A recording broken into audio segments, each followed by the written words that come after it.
denda, kita langsung denda di lokasi, di tempat. Langsung ada pelayanan, lalu juga disampaikan bahwa cara-cara untuk mengikuti protokol kesehatan yang harus dilakukan oleh masyarakat yang tertangkap. Sampai hari ini ada 2 status.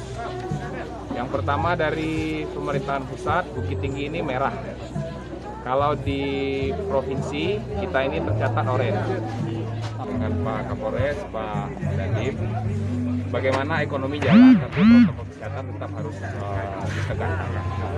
Ini formula yang akan kita lakukan terus ke depan, supaya nanti dalam penegakan prokes yang ketat ini ekonomi tidak terganggu.